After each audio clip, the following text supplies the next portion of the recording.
Good afternoon, everyone. Thanks very much for joining us today. I'm Tyler White to bring you today's NASCAR updates. We got two races this weekend at Michigan. We're going to get to that in just a moment, but right now we'll begin with some very sad news. Wednesday night was a very sad night in NASCAR racing. Jason Leffler passed away Wednesday night after a vicious crash in a 410 sprint car race at Bridgeport Speedway, New Jersey. An eyewitness who was there at the race said he was running second in the first street race of the night when he hit his car in the wall twice and flipped several times on the front straightaway. He was airlifted to the hospital at 8:30 p.m. They put him under cardiac arrest and he passed away at 9 p.m. Eastern Time. Very sad night Wednesday night. Jason Leffler was a great race car driver. He was born and raised in Long Beach, California. He was nicknamed Left Turn. He won 3 USAC championships, 1997, 1998, and 1999. Then in 2000, with the encouragement of Tony Stewart, he went on to NASCAR.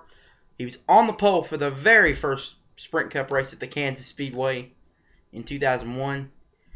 And even though he's never had a Cup win, he's had 2 wins in Nationwide, 2004 at Nashville, and 2007 at the O'Reilly Raceway Park, where Toyota got their first win. And he also has a career win in the Truck Series at Dover 2003. Our prayers today are with his wife Allison, his son Charlie, and his extended family, friends, team, and fans. Very sad night, but let us all remember that this is a very dangerous sport, but we do this anyways because drivers are still going to do this anyways because it's their job to do.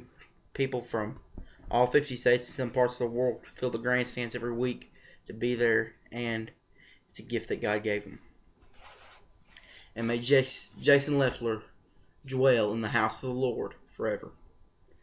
Moving on to our next top story. A.J. Allmendinger will replace Bobby Labonte for 5 races beginning on Sunday. Brad Daugherty, the team owner, said in an interview with FoxSports.com, quote, "We like to run 2 cars, but we're just running so poorly it's not feasible at this time. This gives us an opportunity to run someone that's competitive and give us a benchmark," close quote. Now, something's got to change over there at that race.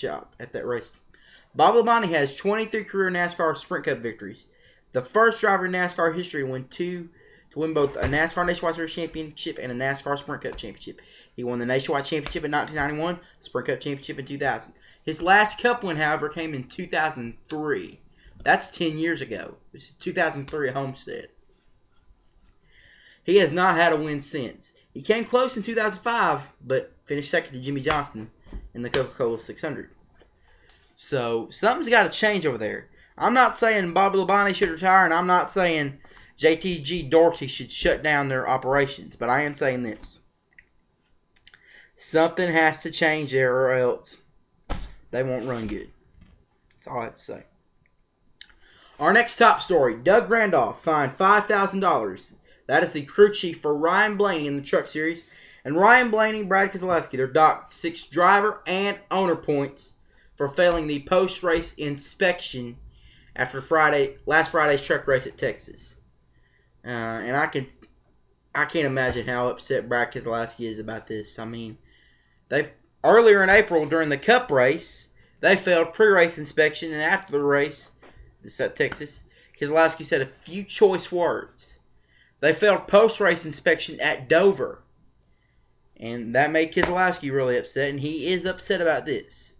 But can you blame him? I mean, this is the 3rd time he's been involved with inspection. I mean, and not only does he want to win races and championship as a driver, in the Cup Series, he wants to win it as an owner for the Truck Series.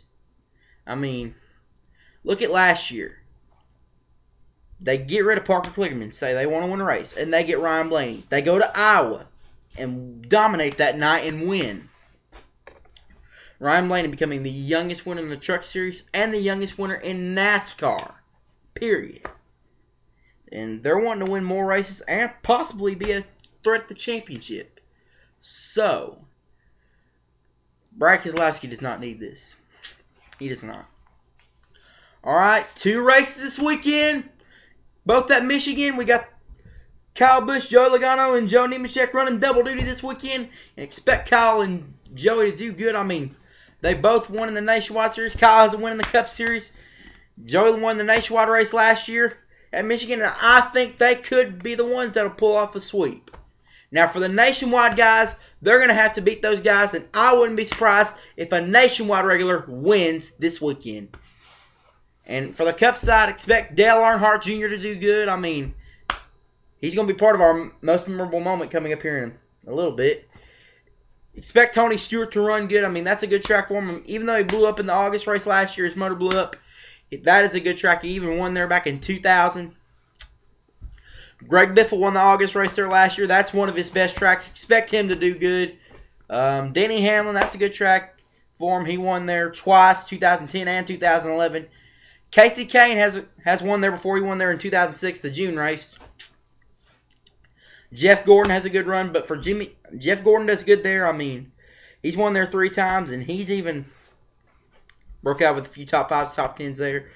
However, for Jimmy Johnson, this is where he needs to step it up. I mean, I'm not saying he's had a bad season. You may think that I'm trying to say that. No. This track is not a good track for Jimmy Johnson. Even though he has 9 top 10s there, he's never won at Michigan. And last August, he was leading with 3 laps to go. Then the motor blew up. So this track, he's got to do better at.